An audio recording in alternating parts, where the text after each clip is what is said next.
Hola, muy buenos días, buenas noches, disculpen. Es un enorme privilegio, es un honor hoy traer la palabra de Dios y gracias a Él pues por ese llamado, por ese privilegio que Él hoy a nosotros es una honra poder decir que somos esos siervos, esos representantes de Él predicando o enseñando la palabra de Dios. Pienso que es el mayor privilegio que podemos tener, es el título más honroso que hoy, por misericordia y gracia de Dios, pueda recibir de parte de Él. Y bueno, vamos a orar para colocar este tema que hoy se ha titulado La verdadera Semana Santa.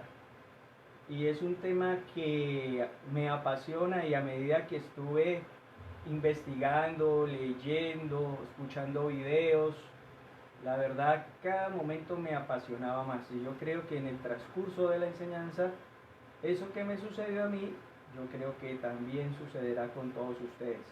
Porque de verdad el escudriñar la palabra de Dios es algo que apasiona. Entonces vamos a colocar este tiempo de la enseñanza en las manos del Señor para que Él sea derramando su espíritu de verdad en cada corazón, en el corazón de cada oyente, en el corazón de cada uno de los que están oyendo y viendo esta transmisión. Él derrame esa verdad que solamente puede traer certeza y que solamente puede traer libertad. Entonces, acompáñenme mis hermanos, amigos, familia en esta oración. Señor Dios Todopoderoso, grande y misericordioso eres tú. Señor, gracias porque tú eres santo, gracias porque tú eres eterno. Gracias por ese amor que tú has derramado a través de su Hijo Jesucristo, Señor, para que hoy nosotros, Señor, podamos estar, bendito Dios, recibiendo esa enseñanza de los cielos de parte tuya. Señor, te pido que sea tu Santo Espíritu, Señor, redarguyendo, que sea tu Santo Espíritu hoy, Señor, formando nuestros corazones de acuerdo a la verdad predicada, Señor. Toma el control de nuestros corazones, de nuestras mentes, de nuestras conciencias, Señor, y abre nuestro entendimiento, Señor, para que tu verdad sea sembrada en nuestros corazones, Señor, y ese fruto y ese crecimiento que solo tú, Señor, puedes hacer en el corazón y en la vida de cada persona. Señor, gracias. En el nombre de tu Hijo amado Jesucristo. Amén. Hoy vamos a hablar de la Semana Santa, pero para poder hablar de la Semana Santa, para poder hablar de lo que significaba la Pascua y el Cordero Pascual, tenemos que mirar los antecedentes, tenemos que conocer la historia. Generalmente no. Nosotros como occidentales que estamos en este continente americano, pues desafortunadamente hemos recibido ya cosas ya hechas. Entonces nosotros en este momento tenemos y nos regimos por un calendario de 12 meses, 7 días, 4 semanas generalmente, y ese calendario fue instituido mucho antes. Pero vamos a mirar en esta enseñanza que ese no era el calendario que Dios había enseñado. El calendario actual por el que nos regimos fue hecho por una secta, por un pueblo pagano llamado Babilonia. Entonces vamos a mirar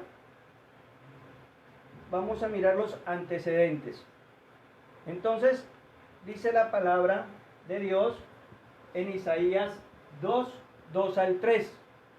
Acontecerá en lo postrero de los tiempos, o sea, en estos tiempos, que será confirmado el monte de la casa de Jehová como cabeza de los montes y será exaltado sobre los collados y correrán a él todas las naciones. Y vendrán muchos pueblos y dirán, venid, subamos al monte de Jehová, a la casa de Dios de Jacob, y nos enseñará sus caminos y caminaremos por sus sendas. Porque de Sión saldrá la ley y de Jerusalén la palabra de Jehová. Entonces, mis hermanos, es importante aquí tener en cuenta que nos dice la palabra que de Sión vendrá la ley y la palabra de Jehová vendrá de Jerusalén. La Biblia es un libro que pertenece al pueblo de Israel. Dios se la entregó a Israel para que Israel fueran los sacerdotes, fuera una nación que enseñara la justicia de Dios a las demás naciones. Pero Israel es un pueblo netamente oriental y la palabra de Dios es un libro que se tiene que interpretar desde lo oriental, desde los inicios que fueron escritos en su lengua original. Eso quiere decir la lengua hebrea. Nosotros aquí en Occidente no podemos escudriñar la Biblia con nuestras costumbres americanas, porque entonces ya estaríamos dándole un sentido erróneo a lo que quiso decir el Señor en su palabra, en la palabra de Dios. Entonces vamos a mirar cuál era el calendario que el Señor le dio a Israel. ¿Dónde se inició ese calendario? ¿Cómo fueron demarcados los tiempos de parte de Dios? Y para eso vamos a ir a la palabra del Señor en Éxodo 12. Éxodo 12 es un relato bíblico muy conocido. Allí Dios había levantado a Moisés como libertador. En la porción que vamos a leer de la Biblia, ya el Señor iba a derramar su última plaga, la plaga de los primogénitos, la muerte de los primogénitos. Entonces vamos allí a leer. Dice en Éxodo 12, desde el primer versículo: habló Jehová a Moisés y a Aarón en la tierra de Egipto, diciendo: este mes os será principio de los meses para vosotros, será el primero de los meses del año. Aquí vemos en este versículo 2 que el Señor le está dando esa instrucción a Moisés y a Aarón para que la transmita al pueblo. Y es que ese día sería el primer día del año, sería el primer mes y el primer día. Y dice, y sigue la palabra: y hablar a toda la congregación de Israel diciendo: en el 10 de este mes, o sea, en el día 10 de este mes, tómese cada uno un cordero por familia, ¿no? Según las familias de los padres, un cordero por familia. En el versículo 5 dice: el animal será sin defecto, macho de un año. Lo tomaréis de las ovejas o de las cabras, y lo guardaréis hasta el día 14 de este mes, y lo inmolará toda la congregación del pueblo de Israel entre las 2 tardes. Y tomarán de la sangre y la pondrán en los 2 postes y el dintel de las casas en que lo han de comer. Y aquella noche comerán la carne asada al fuego y panes sin levadura, con hierbas amargas lo comerán. Aquí el Señor está dando las instrucciones porque ellos habían de salir del pueblo de Egipto, porque habían estado allí esclavizados por muchos años, y esa sangre ellos lo tendrían que colocar en los dinteles de las puertas. Pero sigamos con el relato bíblico. Dice que en el versículo ya 14, para avanzar: y este día os será en memoria, y lo celebraréis como fiesta solemne para Jehová durante vuestras generaciones, por estatuto perpetuo lo celebraréis. 7 días comeréis panes sin levadura, y así el primer día haréis que no haya levadura en vuestras casas, porque cualquiera que comiere leudado desde el primer día hasta el 7º será cortado de Israel. Vemos aquí el énfasis que hace el Señor, que es una fiesta solemne para Jehová durante vuestras generaciones por estatuto perpetuo. O sea, aquí no le está dando la opción a Israel que si lo quiere celebrar un año, el otro no, o como ellos piensen, o como ellos crean, no. El Señor es enfático, y allí en el versículo 14 dice que será una fiesta solemne para Jehová durante vuestras generaciones. Por estatuto perpetuo lo celebraréis. Más adelante, en el versículo 16 dice: el primer día habrá santa convocación. Esta santa convocación es un día solemne, es un Shabbat. Shabbat es un día solemne, es un día de reposo. Nosotros sabemos que el Señor al pueblo de Israel le dio como mandamiento guardar el séptimo día como día de reposo, y a ese día de reposo se le llamaba Shabbat, que significa día de reposo. Y en este, que se llama Santa Convocación o fiesta solemne, es un Shabbat solemne. Eso lo estoy aclarando de una vez para el estudio que viene posteriormente. Entonces dice que asimismo en el séptimo día tendréis una santa convocación. Ninguna obra se hará en ellos, excepto solamente que preparéis lo que cada cual haya de comer. Y guardaréis la fiesta de los panes sin levadura, porque en este mismo día saqué vuestras huestes de la tierra de Egipto. Aquí quiero que ustedes guarden en su memoria donde dice: guardaréis la fiesta de los panes sin levadura, porque en este mismo día saqué vuestras huestes de la tierra de Egipto, para aclaraciones que vamos a hacer sobre la Pascua más adelante. Y si por tanto guardaréis este mandamiento en vuestras generaciones por costumbre perpetua. En el mes primero comeréis los panes sin levadura, desde el día 14 del mes por la tarde hasta el 21 del mes por la tarde. Por 7 días no se hallará levadura en vuestras casas, porque cualquiera que comiere leudado, así extranjero como natural del país, será cortado de la congregación de Israel. Y cuando entréis en la tierra que Jehová os dará como prometió, guardaréis este rito o esta celebración o esta fiesta. Y cuando os dijeren vuestros hijos: ¿qué es esta celebración?, vosotros responderéis: es la víctima de Pascua, el cual pasó por encima de las casas de los hijos de Israel en Egipto, cuando hirió a los egipcios y libró nuestras casas. Entonces el pueblo se inclinó y adoró. A este día donde están recordando que Dios les guardó de la muerte, se le llamó el día de Pesach, que lo tenemos aquí, y vamos a mirar qué era ese Pesach. Pesach en hebreo significa pasar por alto.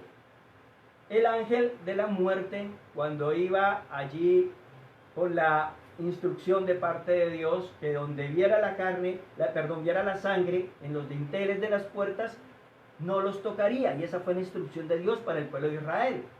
Pero donde no hallase esa marca que no estaba en los egipcios, moriría el primogénito de todos los animales como de todos los humanos. Entonces ese día se llama Pesach, es una palabra hebrea, y en Israel celebraban el Pesach, allí no celebraban la Pascua. La Pascua vino de la traducción Pasha en griego. Entonces, lo que yo les estaba explicando, aquí Pesach, que significa en hebreo pasar por alto, y Pasha, que se pronuncia Pascha, significa Pascua.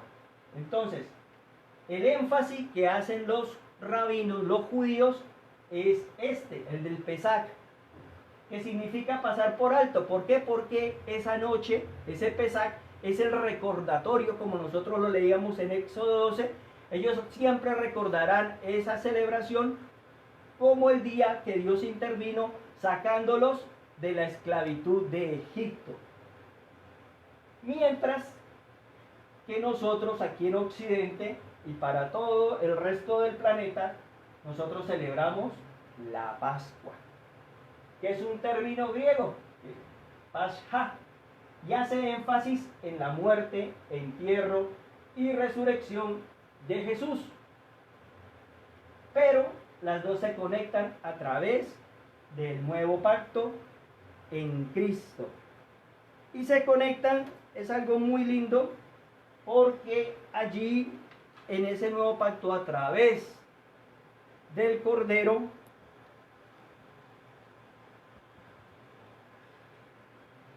en ese nuevo pacto, cuando me voy a adelantar un poquito en la prédica, me voy a adelantar, esto lo vamos a ver también más adelante, el nuevo pacto lo hace Jesús. Y vamos a recordar la cena, la última cena, cuando Él se reúne con sus discípulos y Él toma el pan y dice, bendice el pan y da una oración bendiciendo al Padre, porque le dice, bendito Padre, bendito Dios, porque tú haces brotar el pan de la tierra. Entonces allí, ese día en que Jesús está reunido con sus discípulos y comen el pan y toman la copa, que es la última cena que Él tiene con sus discípulos, ese día no es la cena de la Pascua. Mucha gente cree que esa noche ellos estaban celebrando la Pascua. No.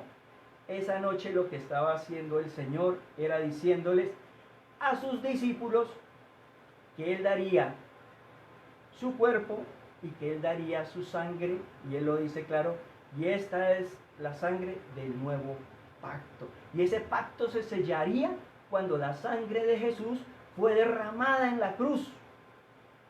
Entonces, cuando esa sangre de Jesús como Cordero Pascual es derramada en la cruz, allí nosotros podemos decir que también estamos viviendo un día de Pesaj.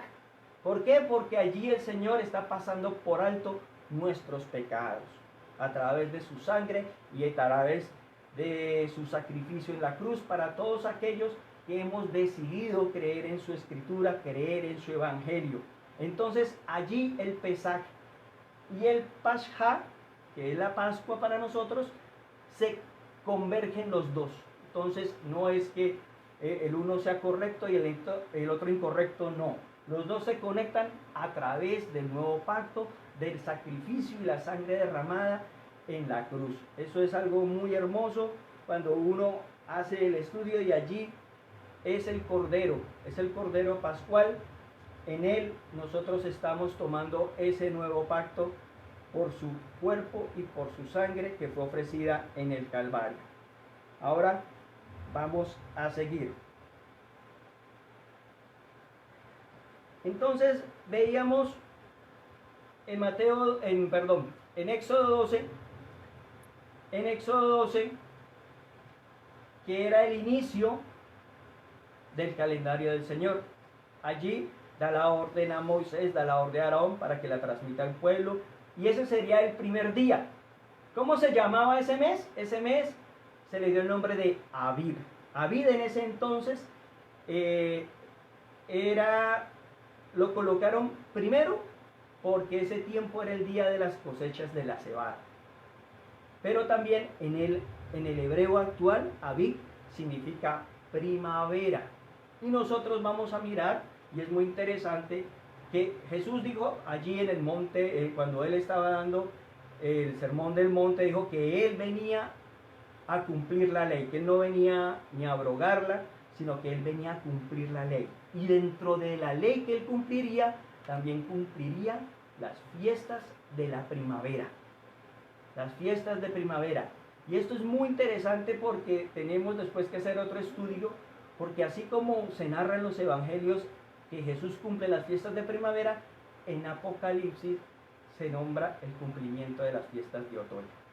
Entonces, mire que es muy importante para nosotros empezar a averiguar el origen de todo lo que significa cada palabra, cada contexto bíblicamente desde el hebreo, para poder tener un buen significado, para tener una buena revelación, una buena enseñanza. Y nosotros tenemos que hallar el significado de las escrituras desde las costumbres del pueblo de Israel. Y las fiestas del Señor hacen parte de esas costumbres. Esas costumbres, después lo narra Pablo allí en Colosenses, son sombras proféticas de lo que está por venir, de los tiempos futuros. Y si queremos más adelante tener una mejor comprensión del Apocalipsis, es casi una obligación empezar a escudriñar, a entender, a conocer las fiestas solemnes del Señor. porque allí está revelado todo lo que sucederá. Y allí vamos, por eso, en esta enseñanza a mirar que Jesús cumplió punto a punto cabalmente las fiestas de la primavera en esos tiempos que Jesús estuvo aquí enseñando su palabra. Hoy nosotros estamos, como les decía, regidos por un calendario. El calendario que tenemos actualmente viene de Babilonia, pero fue adoptado, instituido por el emperador Julio César cuando empezó el Imperio Romano. Julio César, por eso recibió allí su nombre, calendario juliano, lo instituyó en el año 42 a 46 a.C. En ese entonces Israel se encontraba dividido entre los egipcios, porque estaba la división de Alejandro el Grande, entonces Israel quedó en la mitad de los asirios y de los egipcios. Allí sale lo que conocemos como la historia de esa familia, digamos, que encabezó en ese momento, dio batalla a todos los ejércitos egipcios, y fue la familia de los macabeos. Eso es otra historia también muy bonita que de pronto después podremos hacer otro estudio. Ya después, ponen los siglos 10 antes de Cristo, el siglo, ya viene Roma y toma control total sobre Israel. Toma control y entonces allí ya empiezan muchos a adoptar este calendario, el calendario juliano. Hasta allí, hasta la venida de Jesús, llevaban el calendario que Dios les había dado. Pero usted sabe que después salen otras generaciones que incluso no hablaban hebreo, sino empezaron a hablar griego, el de esa época, que también el griego fue instituido por Alejandro Magno, y empezaron a hablar en griego. Entonces, y empiezan a adoptar también las costumbres y el calendario pagano que viene de Roma. Pero luego ese calendario es cambiado por el Papa Gregorio XIII. Gregorio XIII lo cambió en 1582 y de ahí por eso hoy se conoce nuestro calendario actual con el nombre de calendario gregoriano. Allí hubo diferentes, digamos, más que todo las diferencias entre el juliano y el gregoriano era porque el juliano hacía un año bisiesto, o en 400 años habían 3 bisiestos. Entonces había una diferencia importante de días, a lo que después se fueron sujetando y ahora conocemos que el bisiesto, que es febrero 29, es cada 4 años. Esa fue lo que introdujo aquel calendario gregoriano impuesto por el Papa Gregorio XIII. Pero es un calendario pagano, porque como les dije, el origen de ese calendario era babilónico y los babilonios adoraban al sol. Y todas las fiestas que tenemos en este calendario gregoriano son fiestas que adoran al sol. Si ustedes miran los nombres de las semanas y los nombres de los meses, son nombres que honran a dioses paganos y también honran a emperadores. Julio fue dado por Julio César, agosto, el mes de agosto fue por Augusto. Entonces fueron dados a dioses, a personas paganas. Entonces, pero ya es algo que, como les decía yo desde el primer momento, pues es algo que ya se nos sale de las manos, pero como se nos sale de las manos el cambiar el calendario, no se nos sale de las manos el estudiar la palabra y poder comprender que no podemos mirar el Apocalipsis, que no podemos mirar la revelación a través de este calendario. Por eso es importante que nosotros, como hijos de Dios y que hemos sido injertados al olivo natural que es Israel, porque nosotros somos la iglesia del Señor, pero dice la palabra cuando Pablo lo explica allí en Romanos que nosotros hemos sido adoptados, que nosotros hemos sido injertados en Israel. O sea, nosotros hacemos parte de un solo pueblo que se llama Israel y nosotros espiritualmente pertenecemos a ese pueblo, porque las promesas que fueron primeramente para los israelitas a través del nuevo pacto del Señor Jesucristo y del derramamiento del Espíritu Santo en Pentecostés, de ahí en adelante hemos recibido esa gracia, hemos recibido también esas promesas de parte del Señor. Eso nos hace con Israel una sola familia. Llámelo usted Israel, llámelo usted iglesia, pero somos una familia con ellos. Por eso es nuestro deber conocer la historia de Israel y conocer las costumbres de Israel, porque a través de esas costumbres y de la historia es que podemos llegar a una mejor comprensión de la palabra y de los tiempos que vienen, que son los tiempos futuros. Estamos en esos últimos tiempos.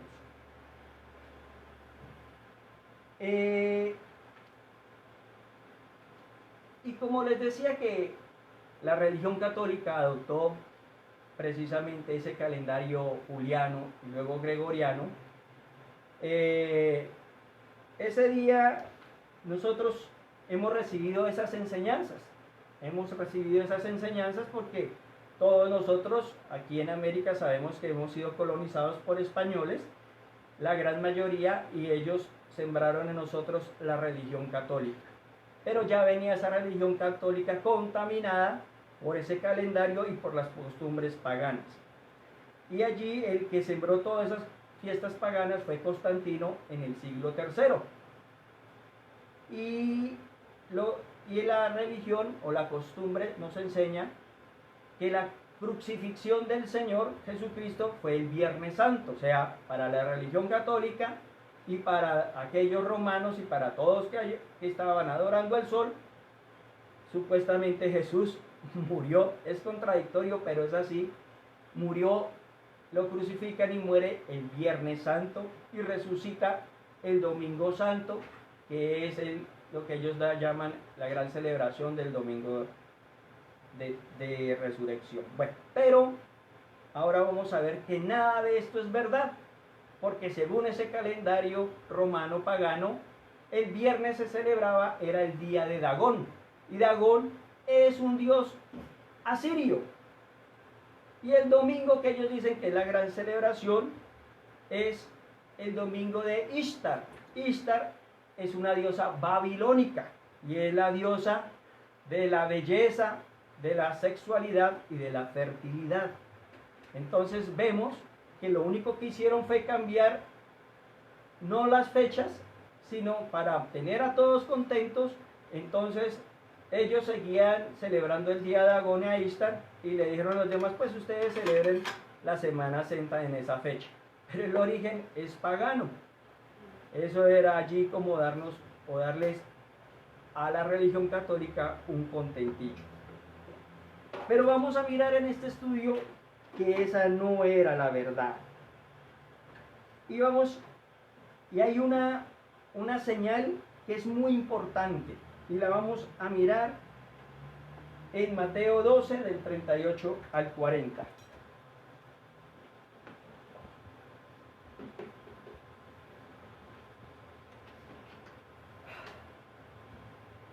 Entonces respondieron algunos de los escribas y de los fariseos diciendo, Maestro, deseamos ver de ti señal. Y él les respondió y les dijo, la generación mala y adúltera demanda señal, pero señal no le será dada, sino la señal del profeta Jonás. Porque como estuvo Jonás en el vientre del gran pez 3 días y 3 noches, así estará el Hijo del Hombre en el corazón de la tierra 3 días y 3 noches. Es allí Jesús mismo está hablando y está dando aquí una revelación tremenda. Él le dice que la señal que tendrá todo mundo será la señal del profeta Jonás, que estuvo en el vientre del pez 3 noches y 3 días. Y eso se tendría que cumplir con detalle. No hay error en la Biblia. No se equivocan las escrituras. Jesús no dijo eso como por salir del paso, que porque eran fariseos. No. Nosotros miramos y si la celebración fuera correcta, la de este calendario pagano, que Jesús muere el viernes y resucita el domingo, resulta que allí no hay ni 3 días ni 3 noches. Jesús muere a las 3 de la tarde, la hora del sacrificio.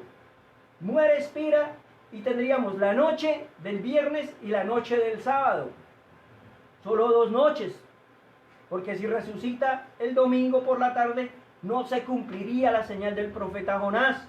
Allí solamente vemos cumplimiento de 2 noches. Y tampoco habrían los 3 días, porque sería el día del sábado y el día del domingo. ¿Sería que Jesús entonces se equivocó? No. La Biblia es exacta. No se equivoca.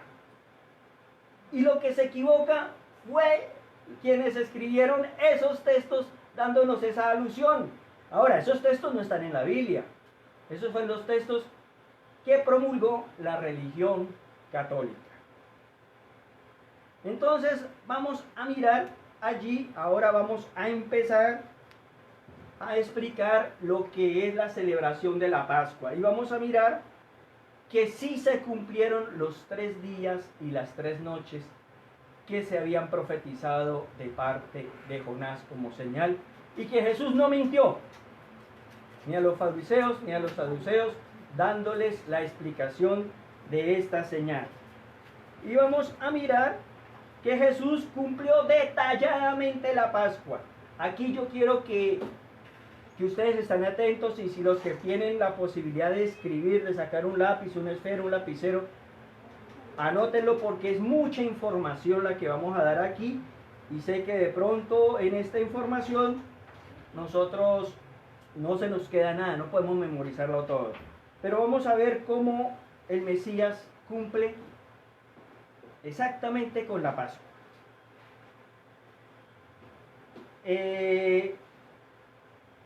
Decíamos que la fiesta de Pascua empieza con el primer mes. Decíamos que era Abib, y que significaba primavera. Y decíamos y mirábamos que allí en Éxodo 12 se explicaba que el día 10 de ese primer mes se escogía el Cordero Pascual, y que el día 14 sería su sacrificio, sería inmolado. Pero vamos a mirar cómo en Jesús se cumple todo esto. Los 7, si nosotros vamos a mirar, porque lo vamos a mirar acá, y yo hice un cuadrito, aquí me ayudó mi sobrino Luis David, pero lo vamos a mirar más adelante. Y vamos a mirar este cuadro.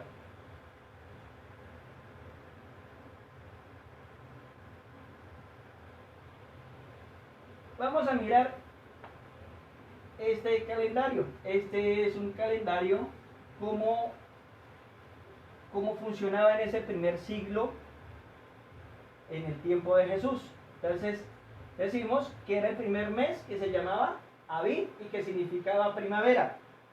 Pero con el tiempo ese nombre de Abib los israelitas lo cambiaron por Nisán, que es para nosotros como más familiar, y cambiaron ese nombre de Abib a Nisán después del exilio de Babilonia.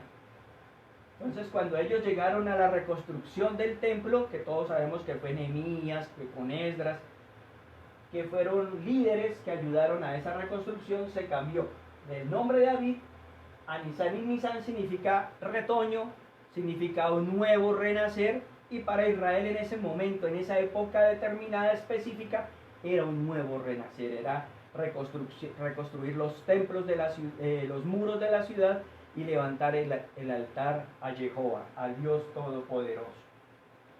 Pero hay unos acontecimientos específicos allí. El día 10 era el día que se presentaba el Cordero. Ese día era un Shabbat, era un día de reposo. Nosotros tenemos que mirar que dentro de las explicaciones del cumplimiento de Jesús con las fiestas y con todas las costumbres judías, siempre que él hacía una celebración, debería ese día obligatoriamente ser un Shabbat, porque era un día solemne, era un día de santa convocación. Entonces vemos allí que antes de este día 10, días antes, Jesús está en Betania. Jesús está en Betania y está allí celebrando, él se queda allí unos días en casa de su amigo Lázaro, que acababa de ser resucitado. Allí le estaba sirviendo María, su hermana, y dice que ella sacó un perfume de 1 libra de nardo puro y lo ungió a sus pies. Allí Jesús está siendo ungido. Tanto que es allí, todos conocemos la historia, que es cuando Judas aparece y dice que se está desperdiciando ese perfume y que en vez de ser usado en los pies de Jesús, podía haber sido usado en darle de comer a los pobres. Y sabemos que eso lo decía Judas porque él extraía plata de la bolsa siendo el tesorero. Pero bueno, allí vemos que él está en Betania y él ya no está haciendo presentaciones tan públicas porque sabe que lo están persiguiendo, sabe que ya hay un complot para cogerle. Entonces él ya no hace presentaciones como antes las hacía, sino ya es más discreto en sus presentaciones. Pero dice que al día siguiente él prepara todo. Él se prepara para ir a Jerusalén. Y cuando él va camino a Jerusalén, él le da orden a 2 de sus discípulos que vayan a un lugar en específico y que le traigan un pollino, un burrito pequeño. Y que si le pregunta a alguien, ¿y para quién es?, él le dice, dígale que es para el Señor. Y así fue como sucedió. Y ya muchos de los seguidores que él tenía en Betania y en Jerusalén sabían que él iba a ir ese día de Jerusalén. Ese día era muy importante en Jerusalén y en Israel porque se presentaba el Cordero. Ese día se presentaban, cada familia presentaba el Cordero ante los sacerdotes, presentaban ese Cordero para la Pascua. Entonces todas las familias escogían su Cordero y lo presentaban. Y los sacerdotes también deberían escoger ese Cordero pascual que lo representaba, y era el sumo sacerdote el encargado de ir a los rebaños, escoger el Cordero para que todos pudieran hacer el sacrificio y hacer ese día de Pascua, ese día de expiación de pecados. Entonces vamos a mirar, porque muchos desconocemos qué fue lo que pasó ese día, que todos lo sabemos fue la entrada triunfal de Jesús en Jerusalén, pero no conocíamos cómo se estaba preparando ese día en el cual habría fecha solemne por la Pascua del Cordero. Y miramos allí. Y vamos a mirar aquí un dibujo. Esta es Jerusalén en tiempos de Jesús. Entonces vamos a mirar aquí muy bien. Aquí yo sé que no se alcanza a leer muy bien, pero aquí es el camino de Betania. O sea, por aquí venía Jesús y sus discípulos y una gran convocatoria de gente. De aquí tendría que venir el sumo sacerdote con el Cordero. Este es el camino, es la entrada del norte de Jerusalén. Esta es la entrada norte de Jerusalén. Y por esta entrada el sumo sacerdote entraría, haría este recorrido y presentaría el Cordero de la Pascua. Y vemos que Jesús viene acá. Todo este camino está enmarcado con una fila gigante, una fila enorme de sacerdotes, que yo ahorita les voy a explicar cómo estaban dispuestos. Entonces, esos sacerdotes, en ese camino que yo les señalé, se juntaban hombro con hombro. O sea, era una fila, era una doble hilera, hombro con hombro, ¿cierto? Hombro con hombro. Y también había una fila donde se miraban los dos frente a frente.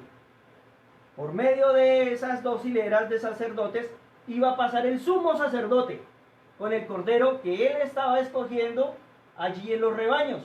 Entonces él pasaría con ese Cordero que él había escogido junto con unos sacerdotes que lo habían acompañado.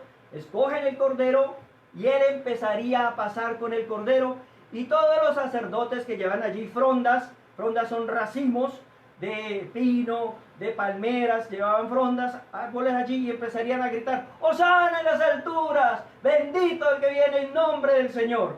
Eso era un ensayo que todos los años se hacían, y esa costumbre, esa celebración, la llevaban haciendo por más de 1000 años. Y la hacían porque ellos esperaban al Mesías. Esa celebración de Pascua era un ensayo para ellos, porque todo el mundo se agolpaba, todos los israelitas y todos los israelitas que estaban en otros países, que estaban en otras regiones, viajaban a Jerusalén en ese día porque querían ver el Cordero de la Pascua y estar en esa fiesta. Esa fiesta no se acababa ahí, hasta ahora estaba empezando, era el día 10.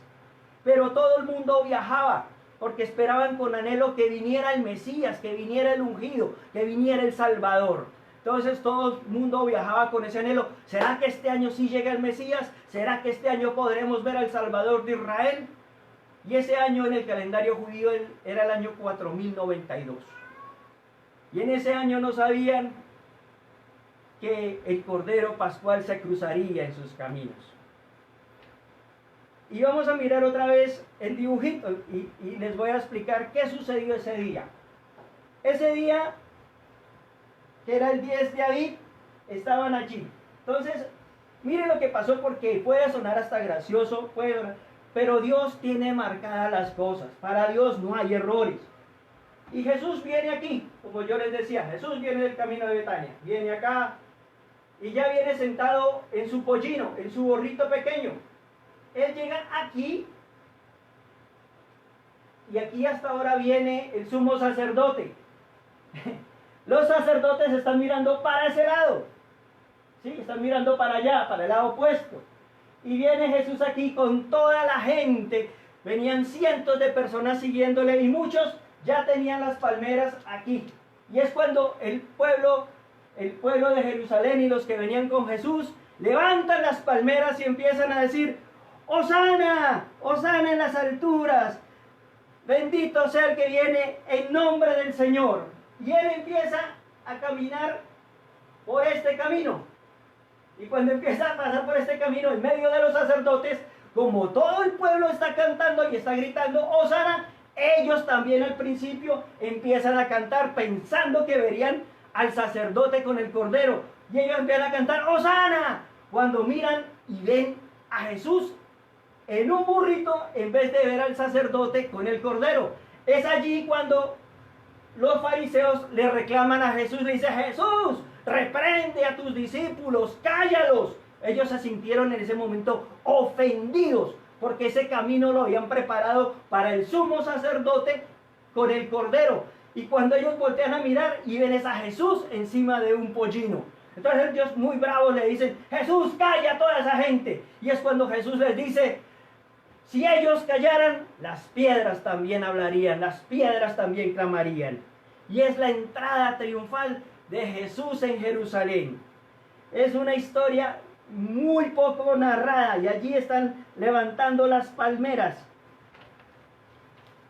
Y llega, y por eso cuando él baja acá, llega al templo, y es cuando conocemos que él derriba las mesas de los cambistas, que estaban vendiendo y estaban supuestamente santificando el dinero con que los israelitas compraban los corderos, y ellos le cobraban una comisión para que la plata de ellos pudiera ser santificada. Entonces, si el cordero valía 10,000 pesos, por darle una, entonces para que pudiera ser santificada la plata de ellos valía 15,000, y con esa comisión de 5,000 santificaban la plata. Era un negocio que tenían allí montados los mercaderes. Y llega Jesús y derriba todas esas mesas, y es cuando él dice que su casa es casa de oración y la habéis convertido en cueva de ladrones.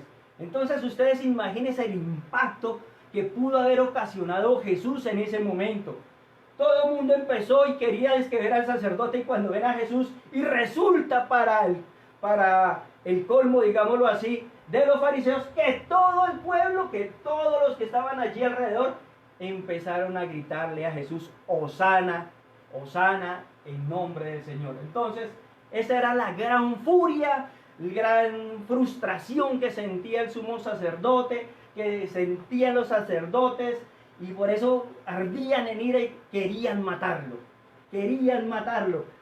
Y buscaban, y fue cuando allí, cuando si usted lee los evangelios, sobre todo en Mateo, empiezan desde ese día en adelante a preguntarle cosas a Jesús.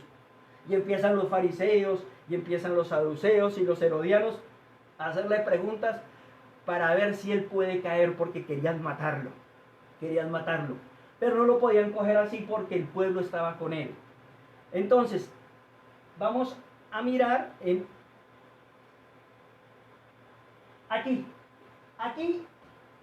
en la presentación del Cordero es cuando Jesús hace la entrada triunfal en Jerusalén. Eso era un Shabbat. Pero leímos en Éxodo 12 que ellos escogían el Cordero y lo guardaban, ¿cuánto? 4 días. 1, 2, 3 y 4. Que celebraban el Pesach. Ellos celebraban la recordación saliendo de la esclavitud egipcia. Entonces celebraban el Pesach y se empezó a celebrar la Pascua. La Pascua la empezamos a celebrar acá. Y ese era el día de la preparación de las gavillas de cebada. Ese día, el sumo sacerdote, aquí es donde dice que el día de la preparación de las gavillas de la cebada, era que él iba y preparaba 10 gavillas o 10 homer. ¿Qué es una gavilla o un homer? Homer traducido del hebreo significa montón. Eres un montón, son unos manojos que pesaban más o menos aproximadamente 1300 gramos, o sea, más o menos aproximadamente 2,5 libras. Y él llegaba y las ataba porque no las podía cortar. Él no cortaba, él las preparaba ese día. Él las dejaba marcadas, las dejaba escogidas y él esas gavillas las dejaba allí, no las cortaba. Las dejaba allí escogidas y preparadas.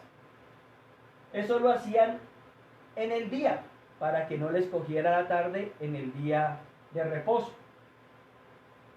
Cuando nosotros leemos la Biblia, vemos que antes de la muerte del Señor, todos corrían a hacer los preparativos porque era una fiesta solemne.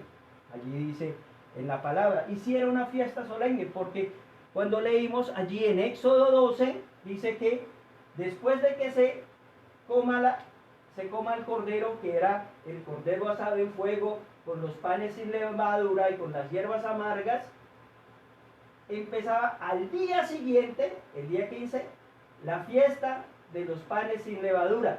Y que este día, leímos allí en Éxodo 12, era santa convocación, o fiesta solemne, o día de reposo, o Shabbat.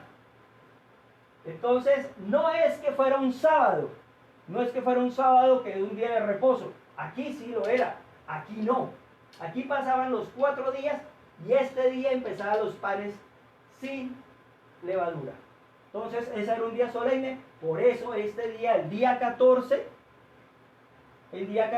todos corrían a hacer sus preparativos temprano para que no les cogiera el día solemne, que por la noche lo celebraban comiendo la comida pascual. La Pascua en sí no es una fiesta, es una cena.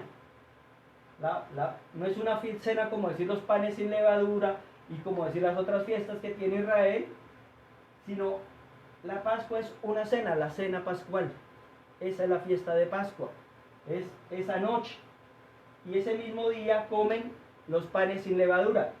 Pero al otro día es el inicio de las fiestas de panes sin levadura. Por eso este día era Shabbat, era fiesta solemne. Y es lo que nos enseña las Escrituras. No es el sábado como lo argumentaban la religión católica o la enseñanza romana pagana. No es así.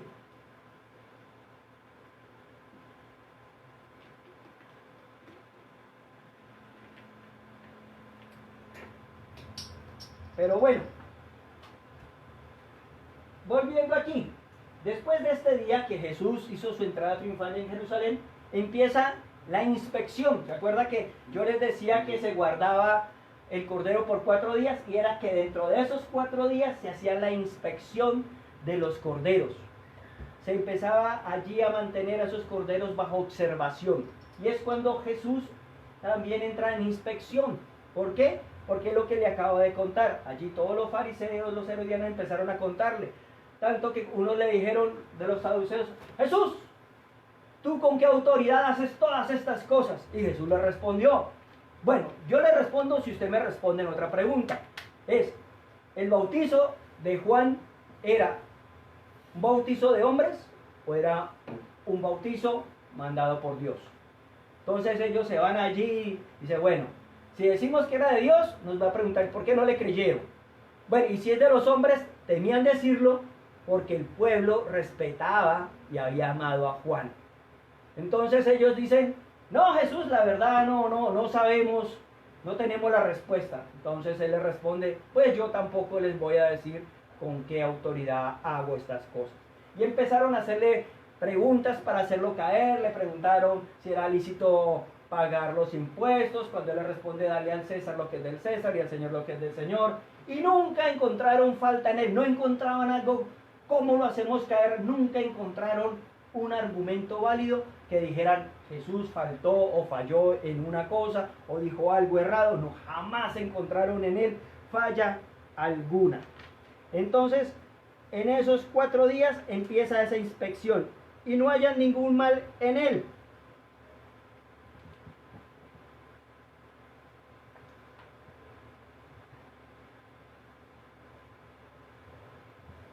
Pero vemos que antes de este día de Pascua, como yo les dije que yo me había anticipado, Jesús, la noche antes de ser entregado, se reunió con sus discípulos. Se reunió con ellos y comió y partió el pan, lo bendijo, diciendo: bendito seas tú, Padre eterno, porque haces brotar el pan de la tierra. Y sabemos que Jesús es el pan de vida. Y bendijo el pan y lo dio a sus 12. Y también hizo la oración recordando esa intervención allí hace muchos años, más de 1000 años, cuando Abraham da el diezmo a Melquisedec. Pero él aquí dice que es la copa y que esa copa representa su sangre del nuevo pacto. Y dice que esa copa de la vid no la volverá a beber hasta que nosotros, quienes creemos en él, quienes vamos a ser redimidos por él, la celebremos también en el reino de los cielos. Él dice que no beberá más del fruto de la vid hasta cuando celebre nuevamente esa cena, pero ya con todos nosotros, con su pueblo total, con su iglesia, con quienes creyeron y caminamos en la palabra de Dios, quienes creemos en Jesús, como dicen las Escrituras. Y vemos allí que Jesús está allí, y vemos también cuando Pedro, él le dice que uno de vosotros me va a traicionar. Y Pedro le hace señas a Juan, quien estaba recostado en el pecho del maestro, y le hace señas para que le pregunte quién es. Juan, pregúntale, ¿quién es el que nos va, el traicionero? Y Juan le pregunta a Jesús, y Jesús le dice: el que yo le dé el pan mojado, ese será el traidor. Y él mete el pan, lo moja en el caldo y se lo entrega a Judas. Cuando se lo entrega a Judas, le dice: lo que tengas que hacer, hazlo pronto, hazlo rápido. Hazlo rápido. Allí Jesús, sabemos que para el día 14 de la Pascua ya no podía nadie comer levadura. Jesús le había dado el último pedazo de pan con levadura a Judas, y él lo tomó y se marchó. La levadura había dejado el grupo. La levadura había dejado de estar dentro del grupo, salió. Judas se llevó esa última levadura en esa noche. Y sabíamos que esa levadura para el otro día debía ser eliminada, sacada de los santos. Y Judas fue quien se llevó ese último pedazo de levadura. Y allí todos pensaron, los demás discípulos pensaron que era que Jesús había enviado a comprar algo y por eso él se había ido. De pronto fue que Jesús mandó a Judas a comprar algo más para la Pascua, porque esa no era la cena de la Pascua, esa no era la cena. Si hubiera sido una cena de la Pascua, además cuando Jesús acabó de comer, lavó los pies de sus discípulos. Si hubiera sido ese día la Pascua, él no podía hacer ninguna actividad. Recordemos que en la cena pascual es un día solemne y no se pueden realizar más actividades que solamente la preparación de la cena. Si hubiera sido un día solemne, Jesús no hubiera podido lavar ese día los pies de sus discípulos, y mucho menos pues los discípulos hubieran pensado, es que Jesús mandó a comprar algo, porque no se podía hacer ninguna de esas actividades. Entonces recordemos que esa última cena no corresponde a la cena de Pascua. Es una institución que hizo el Señor Jesús para nosotros, darnos la señal de que a través del sacrificio Él empezábamos nosotros a celebrar nuestra Pascua. Entonces se va Judas y él va a Getsemaní. Él va a Getsemaní, allí al huerto donde él es arrestado y es llevado a la casa de Anás. Anás es el suegro del sumo sacerdote. Luego de estar allí lo llevan a donde Caifás, donde allí llevan un pequeño simulacro ellos, donde Caifás, haciendo alarde de su hipocresía, se rompe las vestiduras porque él se dice el Hijo de Dios y le da una bofetada a nuestro Redentor, al Mesías. Luego de esto ellos van y llevan a Jesús a la sala de juicio de Pilatos. Allí lo llevan muy temprano y tienen que llevarlo bien temprano porque ese día es la noche de la celebración de Pascua y ellos tienen que ir, lo que yo les explicaba antes, ellos tienen que ir a preparar las 10 gavillas de cebada. Entonces ellos lo llevan rapidito y se lo llevan a Pilatos. Y Pilatos pues ve a Jesús, pero Pilatos tuvo que salir a preguntarles, bueno, ¿y ustedes por qué lo acusan? Ellos no entraron a la sala de juicio de Pilatos porque no querían contaminarse. Usted sabe que para los judíos era prohibido entrar a un lugar que no fuera de israelitas, porque ellos se contaminaban, y si se contaminaban, entonces no podían celebrar la Pascua. Entonces por eso ellos no entran a la sala de juicio de Pilatos, sino es Pilatos el que sale y le dice, bueno, ¿y ustedes de qué lo acusan? Entonces ellos le dan sus acusaciones, él entra y pregunta a Jesús para que le dé la respuesta a esas acusaciones. Pero ve que esas acusaciones pues no tienen ningún peso, digamos, como para enviar a un hombre a la muerte. Sale Jesús, llama a los líderes, que son los del Sanedrín, y les dice, qué pena, pero esto por los cuales ustedes acusan a este hombre es pura envidia, es un ridículo. No hay por qué, no, eso es cosa de su ley. Ustedes juzguenlo ustedes. Y él se lo quiere entregar y ellos le dicen, no lo entregue porque nosotros no tenemos el poder para juzgarlo porque estamos bajo imperio romano. Entonces allí empiezan a presionar políticamente a Pilato. Entonces Pilato entra otra vez y él empieza a hablar con Jesús y le dice, vea Jesús, yo quiero ayudarle a usted y yo tengo el poder para darle la vida o para matarlo. Y Jesús le dice, tú no tendrías ningún poder si este no te fuera dado de parte de Dios. Allí como que se le iba saltando el bloque a Pilatos, porque pues era romano y ellos se creían la última Coca-Cola del desierto, y entonces cuando él le dice que no hay ninguna autoridad que no tenga parte de Dios, él no creía en Dios, Pilato era pagano, a él le da como rabiecita y entonces, pero ve que no lo puede acusar, y aparte de eso, él sabe que se ganó allí un problema, y aparte de eso sale y se encuentra con la esposa. Entonces yo me imagino que Pilatos dirá, no, pues yo con este problema y ahora mi mujer, ¿qué querrá? Y la mujer le dice, Pilatos, venga para acá, no vaya a tener parte en la acusación de este hombre porque es inocente. He tenido un sueño espantoso, una pesadilla. No se meta en líos. Usted no tome parte en ese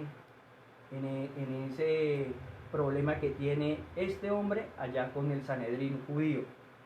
Entonces Pilatos sale y se sienta en el sillón, en la silla del juez. Y mire lo que va a suceder aquí. Aquí empieza un relato en el que es muy paralelo lo que va a suceder con lo que las costumbres del pueblo de Israel. Entonces aquí es importante que lo tengamos en cuenta, porque cuando se sienta Pilatos a dar el veredicto de Jesús, en ese mismo momento, en ese mismo instante, está el sumo sacerdote, están inspeccionando esos corderos que desde el mes 10 fueron presentados.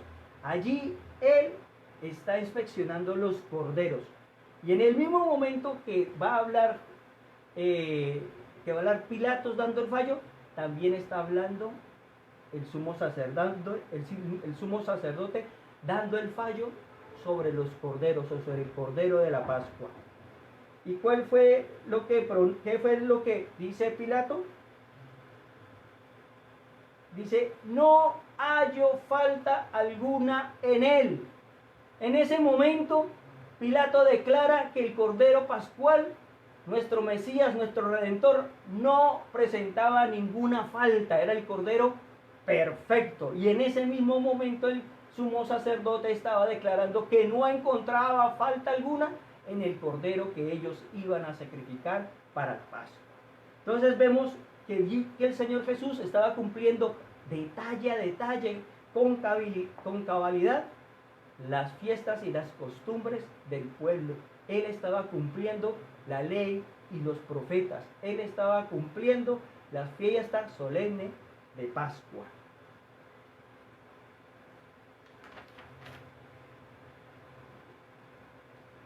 Pero llegan allí más acusaciones de parte del Sanedrín porque ellos no quedaron contentos con eso. Entonces conocemos la historia, que ellos empiezan a presionar nuevamente a Pilatos, y luego es cuando Pilatos entonces que dice que bueno, pero entonces como en estos días también tenemos una costumbre, y es que quiere que te suelten a un ladrón, que era Barrabás, o a Jesús. Y todos conocemos la historia, hasta que él va y se lava las manos, porque para él era un hombre inocente, y manda a que le den a Jesús una paliza sangrienta. Allí él, para calmarle los ánimos a toda esa muchedumbre también que ha sido comprada por los fariseos, por el Sanedrín, porque ellos agitaron al pueblo y les dieron plata para que gritaran ese día en contra de Jesús, y empezaron a gritar, crucifícale, crucifícale. Entonces, para quitarse ese problema encima, Pilatos manda a darle una paliza desgarradora al Señor Jesús, y allí en esa sala del juicio queda un charco terrible de sangre y de carne, porque el látigo con que a él le pegaban, cada latigazo, no solamente rasguñaba, sino que abría la carne de Jesús y sacaba carne y sacaba sangre. Y él recibe allí esa paliza tremenda, y luego de esa paliza a Jesús lo entregan allí a los soldados y colocan el madero sobre sus hombros. El madero, la leña con que él iba a ser sacrificado. Allí podemos nosotros recordar cuando Abraham iba a sacrificar en obediencia a Isaac, su hijo. Y cuando Isaac le pregunta a su papá Abraham, papá, tengo aquí la leña para el sacrificio, pero ¿y dónde está el cordero? Y Abraham le dice, no te preocupes, hijo. Jehová, proveerá a ti el cordero para ti mismo. Sigamos. Y vemos que Jesús empieza a llevar ese leño, esa madera en el cual él va a ser sacrificado. Allí vemos que Dios prepara el altar para su hijo, para ser sacrificado. Y va directo al monte Moria. Y el recorrido que empieza a hacer Jesús es el mismo recorrido que hizo Abraham con su hijo Isaac. Es el mismo recorrido que se hizo hace más de 1000 años. Es el mismo recorrido que Abraham hace con su hijo para sacrificarlo. Ese es el mismo recorrido que Jesús hace allí al monte para ser sacrificado por nuestros pecados.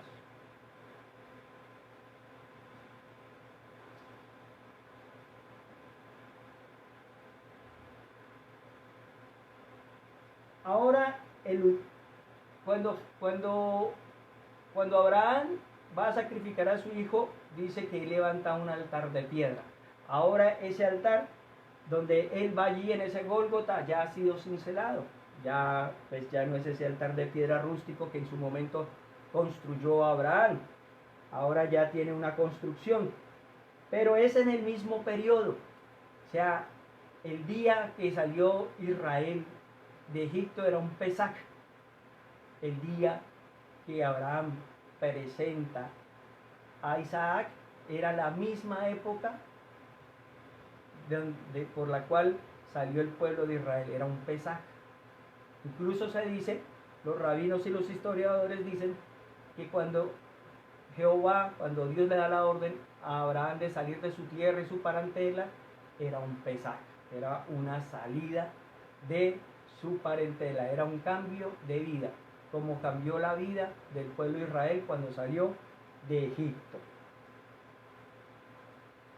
Y vemos que allí se derrama esa sangre del Cordero de nuestro Mesías allí en la cruz. Él es amarrado, Él es allí clavado, sus manos, sus pies en la cruz. Y empieza el sacrificio del Cordero. Y paralelamente, en el mismo momento en que empieza ese proceso del sacrificio del Señor Jesucristo, están siendo sacrificados los corderos que cada familia había presentado para la cena pascual. Y es la sangre del cordero. Allí entonces hay una fila enorme de miles de sacerdotes que desde donde están matando los corderos y la sangre de esos corderos está llevada en cuencos de bronce bruñido, lo pasan en una fila larga que llega hasta el altar, hasta el lugar santo del templo. Van una fila larguísima y se van pasando la sangre de esos corderos en cuencos de bronce. Y el sumo sacerdote allí en el altar rocea en el altar la sangre de los corderos. Y vuelve y le pasa los cuencos a los sacerdotes para que le traigan más cuencos y rociar el altar con la sangre del cordero. Pero ya cuando termina, cuando el último cuenco de sangre de esos corderos que se han sacrificado es derramado en el altar de bronce, en ese mismo momento se pronuncia la siguiente palabra, que también es la que pronuncia el Cordero del Mesías. En ese momento el sumo sacerdote pronuncia: tengo sed. Para un momento su actividad y dice: tengo sed, y se empapa su boca con agua. En ese mismo momento en la cruz el Señor dice: tengo sed. Y los soldados dice que con un paño lo empapan en vinagre y rocean y mojan la boca del Mesías con ese vinagre. En ese mismo momento, tanto el sumo sacerdote como Jesús, ambos levantan brazos. Jesús levanta la cabeza hacia atrás, toma aire, y lo mismo hace el sacerdote. Levanta la cabeza a Dios, toma aire, y ambos dicen: consumado es. Y allí el Señor entrega el Espíritu y muere. Allí el Señor está sellando que Él es el Cordero de Pascua, el Cordero de Dios. Y Él resucita. Es una historia muy bonita, porque cuando se sacrifica esos corderos por el sumo sacerdote, ese sumo sacerdote tiene que aislarse por 3 días. Y los mismos 3 días que Jesús está aislado, que no se presenta a nadie. Y ahora vamos a mirar el cuadro.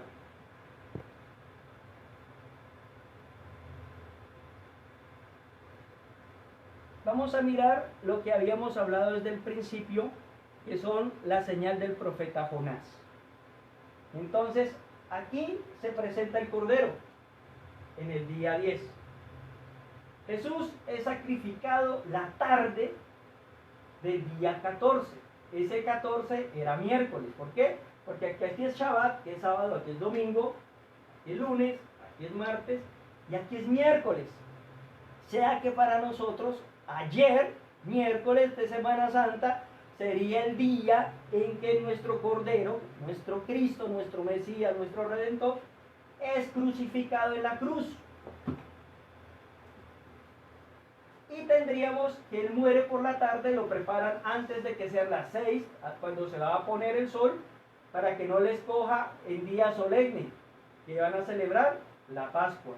Entonces contamos la noche del 14, la noche del 15, la noche del 16, serían las 3 noches. Y los 3 días serían el día del 15, el día del 16 y el día 17, que sería un Shabbat, que yo les había dicho, que todo lo que el Señor hace y cumplió con las profecías bíblicas que están en las fiestas del Señor, sería un Shabbat. Entonces están las 3 noches, que son del 14, 15 y 16, y los 3 días, que son el 15, 16 y 17.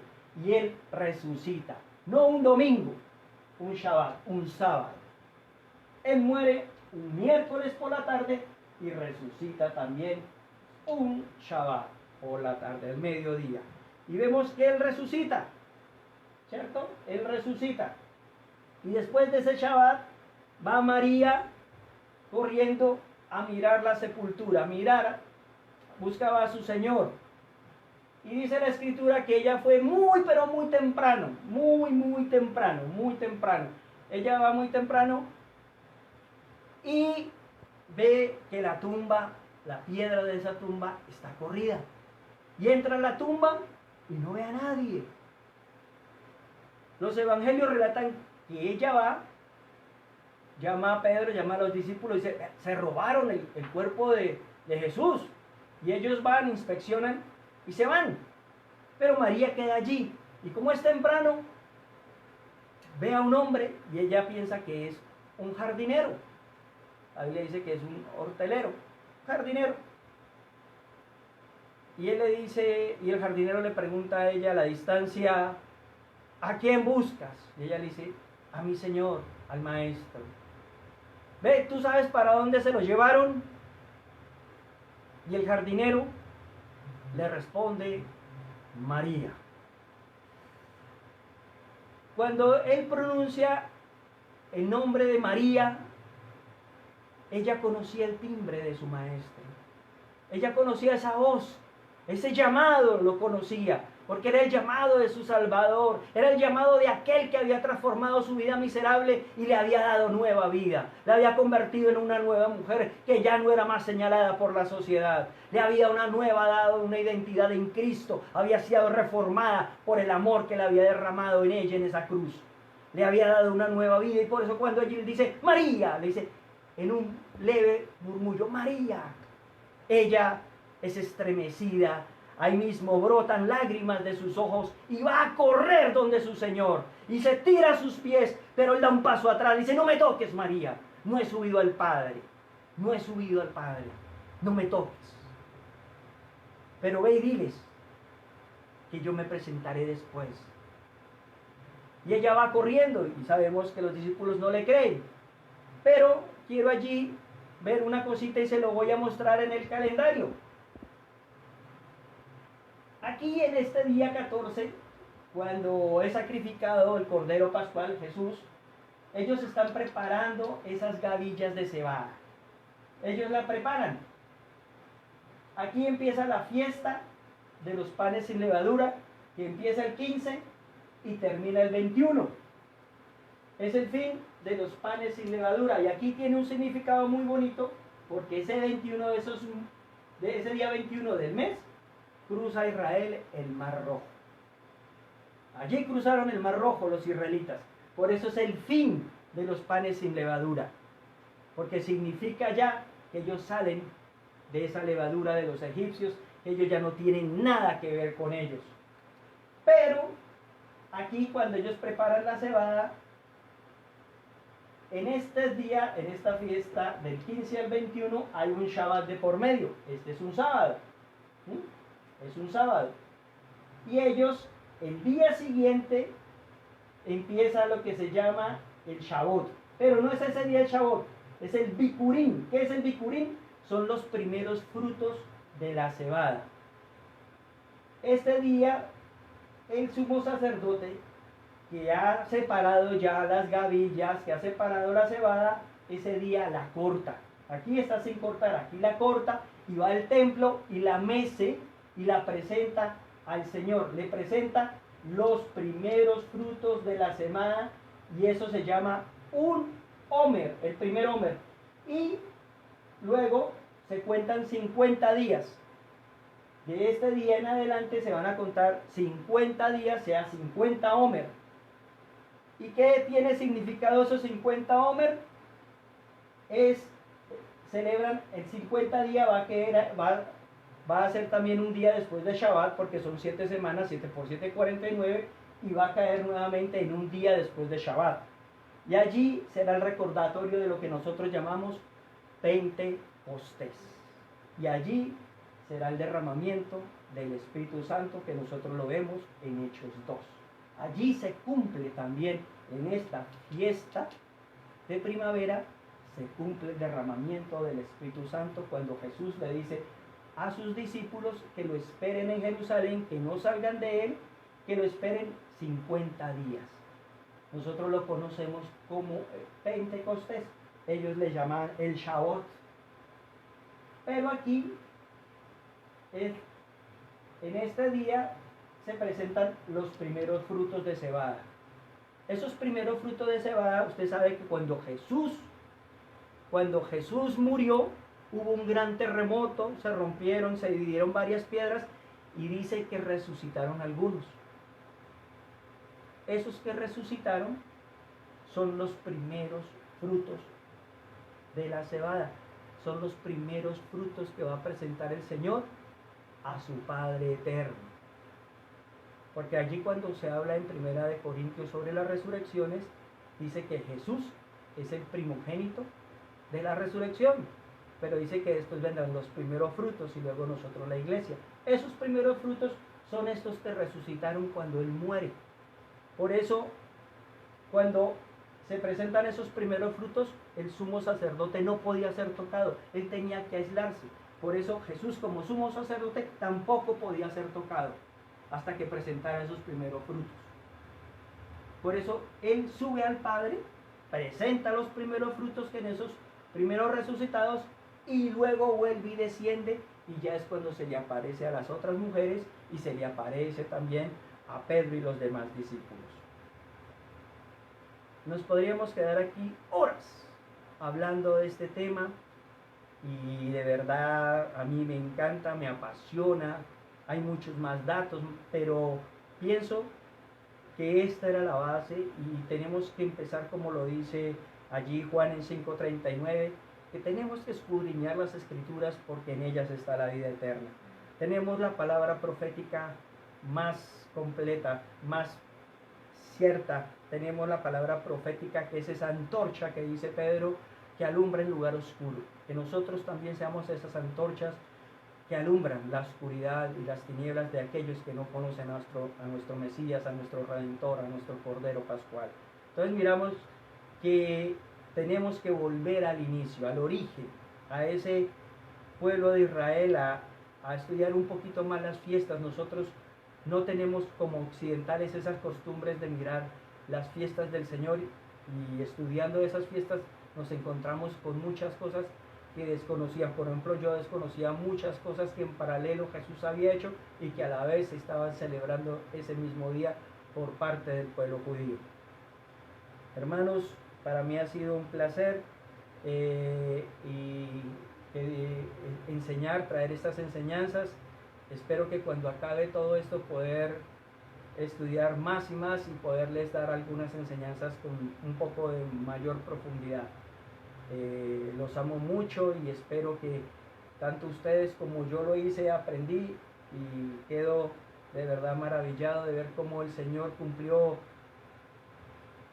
punto a punto los detalles de la ley y los profetas, y eso incluye las fiestas del Señor. Ya estudiaremos después las fiestas de otoño que se cumplirán, pues son las fiestas de las trompetas en el Apocalipsis y otras fiestas más que están descritas allí y que Juan describe en el Apocalipsis. Entonces, hermanos, Dios los bendiga, un abrazo, espero verlos pronto, que nos podamos reunir y compartir las enseñanzas del Todopoderoso. Dios los bendiga.